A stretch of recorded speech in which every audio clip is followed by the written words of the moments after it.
SM কক্ষ YouTube চ্যানেলে তোমাদের সবাইকে স্বাগত।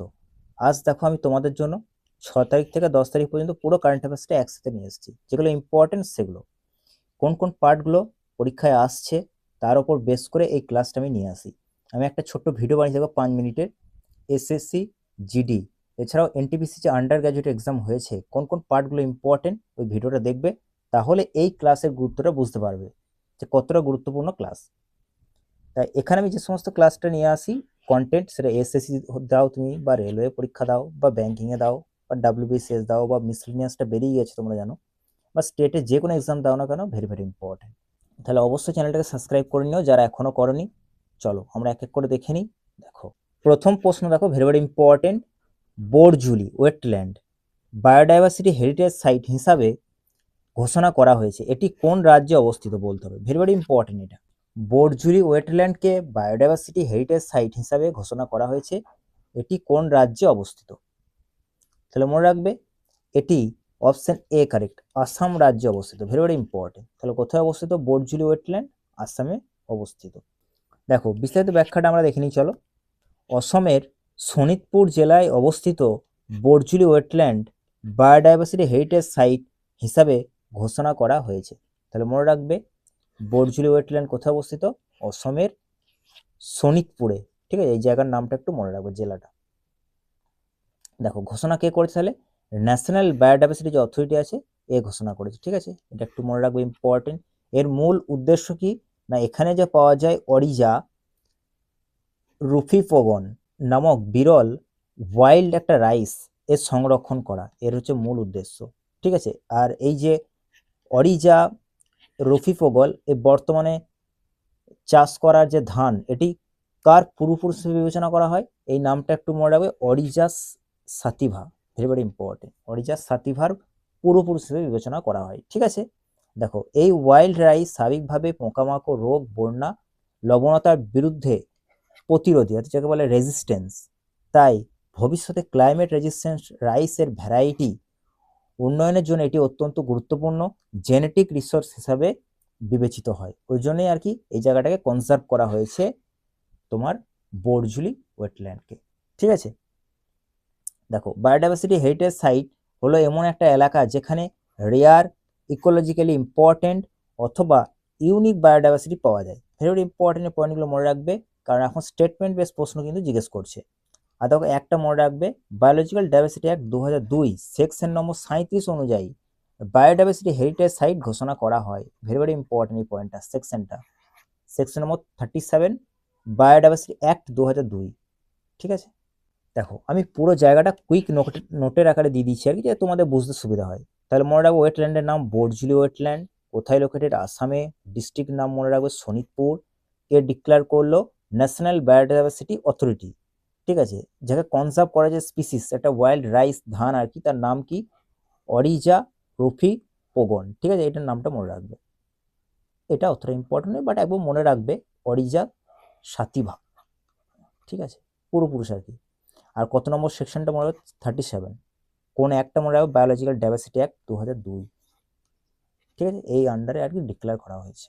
দেখো নেক্সট প্রশ্ন ভেরি ভেরি ইম্পর্টেন্ট, তোমরা জানো গভর্নমেন্ট স্কিম থেকে প্রশ্ন আসছে, তাই ভেরি ভেরি ইম্পর্টেন্ট। নাম্বার 2 দেখো, মডিফাইড যে উড়ান স্কিমের জন্য কেন্দ্রীয় সরকার কত বাজেট বরাদ্দ করেছে? ভেরি ভেরি ইম্পর্টেন্ট এই পয়েন্টটা মনে রাখবে, 28,840 কারোর, মানে কোটি টাকা। ঠিক আছে, অপশন বি কারেক্ট। ব্যাখ্যাটা আমরা দেখে নিই। তাহলে মডিফাইড যে উড়ান স্কিমকে ফাইন্যান্সিয়াল ইয়ার 2026-27 থেকে 35-36 পর্যন্ত 10 বছরের জন্য অনুমোদন দিয়েছে। ঠিক আছে, এর উদ্দেশ্য কি না, রিজিওনাল যে এয়ার কানেক্টিভিটিকে আরো শক্তিশালী করা এবং দেশের যে ছোট ছোট প্রত্যন্ত অঞ্চলে বিমান পরিষেবা সম্প্রসারণ করা। ঠিক আছে, এবং দেখো কেন্দ্রীয় সরকার মোট কত কোটি টাকা বাজেট বরাদ্দ করেছে, এটা মনে রাখবে, 28,840 কোটি টাকা। ঠিক আছে, এছাড়াও দেখো প্রকল্পের অধীনে 100টি বিদ্যমান এয়ার ট্রিপসকে উড়ান এয়ারপোর্ট হিসেবে উন্নীত করা হবে। মনে রাখবে কটি? 100টি। ঠিক আছে, এছাড়াও 200টি দেখো হেলিপ্যাড নির্মাণ করা হবে। এছাড়াও আঞ্চলিক বিমানবন্দর এবং এয়ারলাইন্সকে ভ্যাবিলিটি গ্যাপ ফান্ডিং প্রদান করা হবে। ঠিক আছে, ভেরি ভেরি ইম্পর্টেন্ট এটা, এই পয়েন্টটা ভেরি ভেরি ইম্পর্টেন্ট, এই জায়গাটা মনে রাখবে। এয়ারলাইন্সগুলোকে কত কোটি টাকা ভিজিএফ দেওয়া হবে? মনে রাখবে 10,000 কোটি টাকা ভিজিএফ দেওয়া হবে, অর্থাৎ ভ্যাবিলিটি গ্যাপ ফান্ডিং এই ফুল ফর্মটা একটু মনে রাখবে, ঠিক আছে। দেখো ভিজিএফ এর সহায়তার ভিজিএফ সহায়তার মেয়াদ 3 বছর থেকে বাড়িয়ে দেখো কত বছর করা হয়েছে, 5 বছর করা হয়েছে। উড়ান স্কিমটা কত সালে চালু হয়েছিল, এই জায়গাটা ইম্পর্টেন্ট। 2016 সালে মিনিস্ট্রি অফ সিভিল যে এভিয়েশন রয়েছে এর আন্ডারে এটা কাজ করে থাকে, মনে রাখবে। মিনিস্ট্রির নামটা মনে রাখবে, কত সালে চালু হয়েছিল এটা মনে রাখবে, আর যে কত কোটি টাকা বাজেট বরাদ্দ করা হলো রিসেন্ট মডিফাইড উড়ান স্কিমে, শুধু এইটুকু মনে রাখবে, তাহলে এখান থেকে যথেষ্ট। Very very very very important, আমাদের ওয়েস্ট বেঙ্গলে যেহেতু মিসলেনিয়াস এক্সামটা বেরিয়েছে তার জন্য 23টি নতুন জিআই ট্যাগ পেয়েছে ওয়েস্ট বেঙ্গল। জিওলজিক্যাল যে ইন্ডিকেশন জিআই ট্যাগটা মনে রাখবে, কে প্রথম পায় অবশ্যই কমেন্ট করে তোমরা জানাবে। আমাদের ওয়েস্ট বেঙ্গলে পেয়েছিল, কে পেয়েছিল, কোন জিনিসটা সেটা বলবে। দেখো নিবন্ধের ক্ষেত্রে পশ্চিমবঙ্গ দেশের কততম স্থান পেল জিআই ট্যাগের ক্ষেত্রে, মনে রাখবে 3 নম্বর, ঠিক আছে। মনে রাখবে দার্জিলিংয়ের চা, তাই তো প্রথম জিআই ট্যাগ পেয়েছিল কে, দার্জিলিংয়ের চা, মনে রাখবে। পশ্চিমবঙ্গ সম্পর্কে দেখো 23টি নতুন জিআই ট্যাগ পেয়েছে বা অর্জন করেছে। দেখো তাহলে আমাদের নতুন জিআই ট্যাগ কয়টি হয়ে গেল, 59, তাই তো 59টি। দেখো উত্তরপ্রদেশে 83 আর তামিলনাড়ু হচ্ছে 76, তাই তো। দেখো ওই জন্য দেখো প্রথম আছে দেখো উত্তরপ্রদেশ, তামিলনাড়ু, তারপর দেখো ওয়েস্ট বেঙ্গল, 3 নম্বরে চলে এলো ওয়েস্ট বেঙ্গল, 59টি আমাদের হয়ে গেল। এবার কোনগুলো জিআই ট্যাগ পেয়েছে সেগুলো কিন্তু একটু মনে রাখতে পারো, অতটা ইম্পর্টেন্ট নয় বাট মনে রাখতে পারো, ঠিক আছে। দেখো জল ভরা যে সন্দেশ, মনে রাখবো সন্দেশ, দেখো দুটো সন্দেশ, মেচা সন্দেশ, জল ভরা সন্দেশ। তারপর দেখো নলেন গুড়, ঠিক আছে। তারপর দেখো কৃষ্ণনগরের যে ক্লে ডল, ওইটা ট্র্যাডিশনাল জুয়েলারি কলকাতার, ঠিক আছে।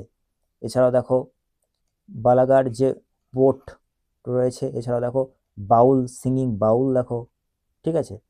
এছাড়া দেখো শীতল পাটি, ভেরি ভেরি ইম্পর্টেন্ট। তারপর দেখো ওয়েস্ট বেঙ্গলে তোমরা জানো একতা রাজারা বাজায়, শান্তিনিকেতনের বাতিক, এটাও দেখো পেয়েছে, মনোহর, ঠিক আছে। ব্যাস এইগুলো একটু একটু মনে রাখবে, তাহলে এখান থেকে যথেষ্ট। তাহলে ইন্ডিয়া র্যাঙ্ক কত, 3 নম্বরে। আর কোনগুলো পেয়েছে আমি কিন্তু বললাম, এগুলো একটু মনে রাখবে, বলা যায় না, পড়তে পারে, পড়বে না এরকম সিওরিটি নয়, কিন্তু আমাদের যেহেতু ওয়েস্ট বেঙ্গলে মিসলেনিয়াস এক্সামটা আছে সেজন্য কিন্তু ইম্পর্টেন্ট, একটু দেখে রাখবে, ঠিক আছে। দেখো 4 নম্বর প্রশ্ন দেখো, ভেরি ভেরি ইম্পর্টেন্ট। ভারতে বাণিজ্যিকভাবে মাচা টি উৎপাদনকারী প্রথম রাজ্য কোনটি, ভেরি ভেরি ইম্পর্টেন্ট। তাহলে মনে রাখবে অপশন এ কারেক্ট, আসাম, ঠিক আছে। দেখো বিস্তারিত ব্যাখ্যাটা দেখে নাও। তাহলে অসম ভারতের প্রথম রাজ্য হিসেবে মাচা টি কমার্শিয়াল প্রোডাকশন শুরু করেছে, তাই তো। উৎপাদন শুরু হয়েছে কোথায়, এই জায়গার নামটা মনে রাখবে, তিনসুকিয়া, তিনসুকিয়া জেলার ছোট টিনগারি টি এস্টেটে, ঠিক আছে। শুধু এই জায়গাটা একটু নাম মনে রাখবে, তিনসুকিয়া, ঠিক আছে, তিনসুকিয়া ডিস্ট্রিক্ট। দেখো 10 বছরে ইন্ডিয়া এবং জাপানের সহায়তার পর এই সাফল্য অর্জিত হয়েছে, ভেরি ভেরি ইম্পর্টেন্ট। এবং দেখো এই জায়গাটা ভেরি ইম্পর্টেন্ট, এই যে এই উদ্যোগের মাধ্যমে অসমের ঐতিহ্যবাহী টি ইন্ডাস্ট্রিকে হাই ভ্যালু গ্রিন টি মার্কেটের সঙ্গে যুক্ত করার একটা গুরুত্বপূর্ণ পদক্ষেপ নেওয়া হয়েছে, ভেরি ভেরি ইম্পর্টেন্ট এটা। আর মাচা টি হলো দেখো জাপানের ঐতিহ্যবাহী একটা powered green tea, very very important, এটা মনে রাখবে, যা বিশেষভাবে ছাওয়ায় জন্মানো চা পাতাকে শুকিয়ে গুঁড়ো করে তৈরি করা হয় আর কি, ঠিক আছে। এছাড়াও দেখো সাধারণত যে গ্রিন টি এর মতো পাতা ফেলে দেওয়া হয় না, বরং পুরো গুঁড়োই পানীয় হিসাবে কি করা হয় না, গ্রহণ করা হয়, ভেরি ভেরি ইম্পর্টেন্ট। তাহলে কোথায় হলো প্রথম, আমাদের ভারতবর্ষের অসমে হলো। আর কোন জায়গার নামটা বা ডিস্ট্রিক্টের নামটা মনে রাখবে একটু, তিনসুকিয়া ডিস্ট্রিক্টটার নাম অসমে। দেখো ফার্স্ট স্টেট তাহলে ইন্ডিয়ার মধ্যে অসম, তিনসুকিয়া ডিস্ট্রিক্টের নাম মনে রাখবে, হ্যাঁ। কার সহযোগিতা হচ্ছে, ইন্ডিয়া এবং জাপান একত্রে। আর মাচাটা দেখো পাওয়ার গ্রিন টি, একটু মনে রাখবে, ব্যাস। ফার্স্ট সেল অ্যারাইভাল কিচ্ছু মনে রাখার দরকার নেই। নেক্সট প্রশ্ন দেখো 5 নম্বর, very important. US India strategic partnership forum global leadership award 2026 কাকে সম্মানিত করা হয়েছে, ভেরি ভেরি ইম্পর্টেন্ট। তোমরা যেন ইন্টারন্যাশনাল নিউজ থেকে দেখবে, আন্ডার গ্র্যাজুয়েটে প্রচুর প্রশ্ন এসছে। এছাড়াও রিসেন্ট আশা করি তোমরা সবাই জেনে গেছো বা জানো যে গ্রুপ ডি কিন্তু মানে পরীক্ষা হবে, ডেট দিয়েছে দেখবে, ভেরি ভেরি ইম্পর্টেন্ট তার জন্য এই ক্লাসটা। যারা গ্রুপ ডি দেবে তারা অবশ্যই দেখো, ভেরি ভেরি ইম্পর্টেন্ট। আমি ওই বেস করেই করাচ্ছি, আন্ডার গ্র্যাজুয়েটের উপর বেস করে, জিডির ওপর বেস করে। দেখবে 5 মিনিটের ভিডিও, তাহলে বুঝতে পারবে আমি কি নিয়ে আসছি, তাহলে বুঝতে পারবে। তাহলে সঠিক অ্যান্সার কি হবে, মনে রাখবে অপশন ডি কারেক্ট, তাই তো। Sunil Bharti Mittal, very very important, option D correct, Sunil Bharti Mittal. দেখো বিস্তারিত ব্যাখ্যাটা তাহলে আমরা দেখিনি। US India strategic partnership forum 9th leader summit, যেটা ওয়াশিংটন ডিসি বা ইউএসএ অনুষ্ঠিত হয়েছে আর কি। এখানে দেখো ভারতী এন্টারপ্রাইজের প্রতিষ্ঠাতা এবং চেয়ারম্যান সুনীল ভারতী মিত্তালকে ইউএসআইএসপিএফ, ফুল ফর্মটা এখনই বললাম, US India strategic partnership forum global leadership award 2026-এ সম্মানিত করা হয়েছে, এটা মনে রাখবে, ঠিক আছে। দেখো ভারত এবং মার্কিন আর্থিক সম্পর্ক, telecommunication sector, digital connectivity, innovation এবং বায়োলেটারাল যে ট্রেড শক্তিশালী করার ক্ষেত্রে তার গুরুত্বপূর্ণ অবদানের জন্য এই সম্মান তাকে প্রদান করা হয়েছে। এবং দেখো এই পুরস্কারের উদ্দেশ্য কি হলো, ভারত এবং মার্কিনের যে অর্থনৈতিক, কৌশলগত, বাণিজ্য, বিনিয়োগ, প্রযুক্তি এবং উদ্ভাবনের সম্পর্ক জোরদারে অসামান্য অবদান রাখা বৈশ্বিক নেতাদের সম্মানিত করা। বুঝতে পারলে তাহলে যে পুরস্কারের উদ্দেশ্য কি, না ভারত এবং মার্কিন যাতে অর্থনৈতিক, কৌশলগত, বাণিজ্য, বিনিয়োগ, প্রযুক্তি এবং উদ্ভাবনের সম্পর্কিত আরো জোরদার হয়, সেজন্য যারা বৈশ্বিক নেতা তাদেরকে সম্মানিত করা হয় এখানে, ঠিক আছে। সবাই ধান্দায় চলে আর কি, বুঝতে পারছো। US India strategic partnership forum non profit organisation, এটা একটু মনে রাখবে, যা ভারত এবং যুক্তরাষ্ট্রের মধ্যে ট্রেড, ইনভেস্ট, টেকনোলজি এবং স্ট্র্যাটেজিক পার্টনারশিপের বৃদ্ধির জন্য আর কি কাজ করে থাকে। তো কত সালে 2017 সালে, সদর দপ্তর কোথায়, ওয়াশিংটন ডিসি ইউএসএতেই লোকেটেড। নেক্সট দেখো আমি কুইক নোট আকারে পয়েন্টটা দিয়ে দিচ্ছি পুরোটা, তাহলে অ্যাওয়ার্ড মনে রাখবে, ইন্ডিয়া ইউএস যে strategic partnership from global leadership award 2026, অ্যাওয়ার্ডের নামটা মনে রাখবে, কে পেল, Sunil Bharti Mittal, very very important. কে দিল, এই অর্গানাইজেশনের নামটা মনে রাখবে, এস্টাবলিশ 2017 সালে, হেডকোয়ার্টার ওয়াশিংটন ডিসি ইউএসএতে লোকেটেড। 6 নম্বর প্রশ্ন দেখো, very very important, Indian renewable energy development agency এর চেয়ারম্যান অ্যান্ড ম্যানেজিং ডিরেক্টর অর্থাৎ সিএমডি এর অতিরিক্ত দায়িত্ব কাকে দেওয়া হয়েছে, ভেরি ভেরি ইম্পর্টেন্ট এই প্রশ্নটা। Indian renewable energy development agency এর চেয়ারম্যান অ্যান্ড ম্যানেজিং ডিরেক্টর এর অতিরিক্ত দায়িত্ব কাকে দেওয়া হয়েছে, এর সঠিক অ্যান্সার হবে option B correct, Vijay Kumar Mohanty. তাহলে মনে রাখবে, Indian renewable energy development agency এর চেয়ারম্যান অ্যান্ড ম্যানেজিং ডিরেক্টর কে পেলেন দায়িত্ব, Vijay Kumar Mohanty, very very important এই পার্টটা, অপশন বি কারেক্ট। দেখো বিস্তারিত ব্যাখ্যাটা দেখে নাও, বিজয় কুমার মোহান্তিকে Indian renewable energy development agency এর চেয়ারম্যান অ্যান্ড ম্যানেজিং ডিরেক্টর এর অ্যাডিশনাল যে চার্জ সেটা দেওয়া হয়েছে, ঠিক আছে। তিনি দেখো বর্তমানে IREDA অর্থাৎ Indian renewable energy development agency এর ডিরেক্টর, ঠিক আছে, এবং চিফ ফাইন্যান্সিয়াল অফিসারও বটে, হিসাবে তিনি দায়িত্ব পালন করছেন দেখো, ঠিক আছে। এবং 1 জুলাই 2026 থেকে আরও 3 মাসের জন্য আর কি কার্যকর হয়েছে, এটা মনে রাখবে, অতিরিক্ত নিয়োগ আর 3 মাসের জন্য, ঠিক আছে। দেখো প্রদীপ কুমার দাস 30 জুন 2026 অবসর গ্রহণ করার পর তিনি এই দায়িত্ব গ্রহণ করেন। আগে কে ছিল মনে রাখবে, প্রদীপ কুমার দাস, বা নাম মনে রাখতে পারলে অতটা ইম্পর্টেন্ট নয়, এখন রিসেন্ট মনে রাখবে, ঠিক আছে, বিজয় কুমার মোহান্তি। দেখো এই পয়েন্টটা কিন্তু ভেরি ভেরি ইম্পর্টেন্ট। IREDA হলো দেখো ministry of new and renewable energy এর অধীনে একটা নবরত্ন পাবলিক সেক্টর আন্ডারটেকিং, যাকে PSU বলা হয় আর কি, ঠিক আছে, যা রিনিউয়েবল এনার্জি প্রজেক্টের জন্য আর্থিক সহায়তা প্রদান করে থাকে। এবং IREDA, ঠিক আছে, অর্থাৎ Indian renewable energy development agency কত সালে প্রতিষ্ঠিত হয়েছিল যদি বলে, তাহলে এইটা হবে 1927 সালে প্রতিষ্ঠিত হয়েছিল, এবং সদর দপ্তর কোথায় আছে, নয়াদিল্লিতে লোকেটেড, ঠিক আছে। এই পয়েন্টটা কিন্তু ভেরি ভেরি ইম্পর্টেন্ট। দেখো আমি পুরো কুইক নোটের আকারে দিচ্ছি, তোমাদের বুঝতে সুবিধা হয়, তাহলে মনে রাখবে বিজয় কুমার মোহান্তি নামটা, ঠিক আছে, ডিরেক্টরও বটেন, এছাড়াও চিফ ফাইন্যান্সিয়াল অফিসারও বটে উনি এখন বর্তমানে। ওনাকে দেখো 1 জুলাই 2026 থেকে আরও 3 মাসের জন্য মেয়াদ বাড়ানো হয়েছে। আর কত সালে প্রতিষ্ঠিত হয়েছিল IREDA, মনে রাখবে 1987 সালে। হেডকোয়ার্টার কোথায় লোকেটেড, নয়াদিল্লিতে। 7 নম্বর প্রশ্ন দেখো, ভেরি ভেরি ইম্পর্টেন্ট, UNCTAD, ঠিক আছে, ভেরি ভেরি ইম্পর্টেন্ট কিন্তু, এর আয়োজিত inter governmental group of export on consumer protection law and policy এর 9 নম্বর, ঠিক আছে, 9 আর কি, 9 নম্বর অধিবেশনের সভাপতি কোন দেশ করেছে, ভেরি ভেরি ইম্পর্টেন্ট এটা। UNCTAD এর আয়োজিত inter governmental group of export on consumer protection law and policy এর 9 নম্বর যে অধিবেশনের সভাপতি কোন দেশ করলো? মনে রাখবে আমাদের দেশই করেছে, অপশন বি কারেক্ট, ইন্ডিয়া করেছে। ঠিক আছে, দেখো এই জায়গাটা ভেরি ভেরি ইম্পর্টেন্ট, একটু মনে রাখবে যে ইউএনসিটিএডি এর ফুল ফর্মটা কি তোমাদেরকে মনে রাখতে হবে। আমি ফুল ফর্মটা বলে দিচ্ছি, ইউনাইটেড নেশন। ঠিক আছে, ইউএন মানে বুঝতে পারছো, ইউএন মানে united nation, C for conference, ঠিক আছে, টি ফর হচ্ছে trade, trade and development, T for trade আর D for development.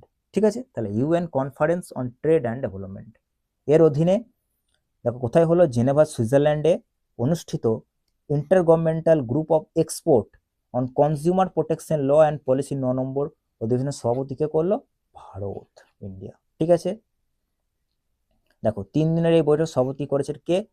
Department of consumer অ্যাফেয়ার্সের সচিব নিধি খের, ভেরি ভেরি ইম্পর্টেন্ট, কে করলো? নিধি খের। এই বৈঠকের উদ্দেশ্য কি? যে কনজিউমার প্রোটেকশনকে আরো শক্তিশালী করা এবং বিভিন্ন দেশের মধ্যে সহযোগিতাকে বৃদ্ধি করা। ঠিক আছে, দেখো এই অধিবেশনে United Nations principal for consumer product safety চালু করা হয়। ভেরি ভেরি ইম্পর্টেন্ট, তাহলে কি চালু করা হলো? Consumer product safety and consumer protection, consumer education, sustainable consumption and cross border consumption প্রোটেকশনের মতো গুরুত্বপূর্ণ বিষয়গুলি নিয়ে এখানে আলোচনা করা হয়। ঠিক আছে, আর ইউএনসিটিএডি হলো জাতিসংঘের একটা, দেখো আমি এখনই বললাম, ট্রেড অ্যান্ড ডেভেলপমেন্ট বিষয়ক সংস্থা, ভেরি ইম্পর্টেন্ট। সদর দপ্তর কোথায়? জেনেভা সুইজারল্যান্ডে লোকেটেড। তাহলে দেখো কে করলো চেয়ার এবছর? ইন্ডিয়া করলো। অর্গানাইজেশনে মনে রাখবে United nation conference on trade and development, 9 নম্বর বৈঠক হলো। ঠিক আছে, নিধি খের করলো, আমাদের ইন্ডিয়ার হয়ে প্রতিনিধিত্ব করলো, জেনেভা সুইজারল্যান্ডে প্রতিষ্ঠিত 1964-তে। প্রত্যেকটা পয়েন্ট যেগুলো ইম্পর্টেন্ট আসছে তার বেস করে আমি নিয়ে আসি, তোমরা একবার দেখবে ভিডিওটা, তাহলে বুঝতে পারবে মানে আমি কতটা ইম্পর্টেন্ট করাচ্ছি কি করাচ্ছি না। তোমাদের মনে ডাউট হতে পারে, তো দেখবে ভিডিওটা, তাহলে বুঝতে পারবে যে ঠিকঠাক আনছি কি আনছি না। 8 নম্বর প্রশ্ন দেখো, very very important, national award for e governance 2026 A AI innovation বিভাগে গোল্ড অ্যাওয়ার্ড কোন সংস্থা পেয়েছে? এআই বিভাগে, কিন্তু এআই ইনোভেশন বিভাগে মনে রাখবে আইসিএমআর, ফুল ফর্ম কি? ইন্ডিয়ান কাউন্সিল মেডিকেল যে রিসার্চ রয়েছে আমাদের, মেডিসিন আর কি, মেডিকেল রিসার্চ, সেই সংস্থা। দেখো Indian council of medical research national award for e governance 2026-এ innovation by use of AI and other new age technologies বিভাগে গোল্ড অ্যাওয়ার্ড উনি লাভ করেছে, মানে লাভ করেছে এই সংস্থাটা আর কি, আইসিএমআর অর্থাৎ Indian council of medical research. ঠিক আছে, বুঝতে পারলে? দেখো আইসিএমআর মাইন্ডস একটি AI enabled clinical decision support system and mental health and substance use disorder এর স্ক্রিনিং, অ্যাসেসমেন্ট, ম্যানেজমেন্টকে নন কমিউনিকেবল ডিজিজ এর চিকিৎসার সঙ্গে সমন্বিত করে। ভেরি ভেরি ইম্পর্টেন্ট এই পার্টটা। ঠিক আছে, দেখো এই সম্মান কোথায় হলো? রাজস্থানের জয়পুরে হলো, অনুষ্ঠিত হলো 29 নম্বর national conference on e governance এ প্রদান করা হয়। ঠিক আছে, তাহলে মনে রাখবে 29তম national conference on e governance কোথায় অনুষ্ঠিত হলো? রাজস্থানের জয়পুরে, আর সেখানেই এই অ্যাওয়ার্ডটা প্রদান করা হয়েছে কাকে? আইসিএমআর অর্থাৎ ইন্ডিয়ান কাউন্সিল অফ মেডিকেল রিসার্চকে। দেখো ন্যাশনাল অ্যাওয়ার্ড ফর ই গভর্নেন্সের উদ্দেশ্য কি? ডিজিটাল প্রযুক্তির মাধ্যমে উন্নত এবং স্বচ্ছ সরকারি পরিষেবা প্রদানকারী যে প্রতিষ্ঠা তাদেরকে স্বীকৃতি দেওয়া। ভেরি ভেরি ইম্পর্টেন্ট এই পয়েন্টটা। ঠিক আছে, চলো দেখো কুইক নোটের আকারও দিয়ে দিচ্ছি যাতে তোমাদের বুঝতে সুবিধা হয়, একবার দেখে নাও কে জিতল। তাহলে আইসিএমআর, প্রজেক্টের নাম হলো ICMR minds, category AI innovation, কোথায় হলো? জয়পুরে হলো অনুষ্ঠিত। দেখো এই পয়েন্টটা ভেরি ভেরি ইম্পর্টেন্ট মনে রাখবে যে কোন সংস্থা অর্গানাইজ করলো, very very important, DARPG, full ফর্মটা মনে রাখবে ডিপার্টমেন্ট অফ অ্যাডমিনিস্ট্রেটিভ। ঠিক আছে, D for department, A for administrative, R for reforms. ঠিক আছে, পি ফর যদি বলে তাহলে পাবলিক, আর এই জি ফর মনে রাখবে গ্রিভান্সেস। ঠিক আছে, দেখো এখানে লেখা আছে গ্রিভান্সেস।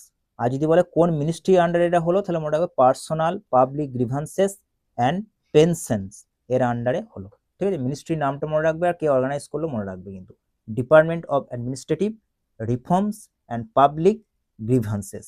ঠিক আছে,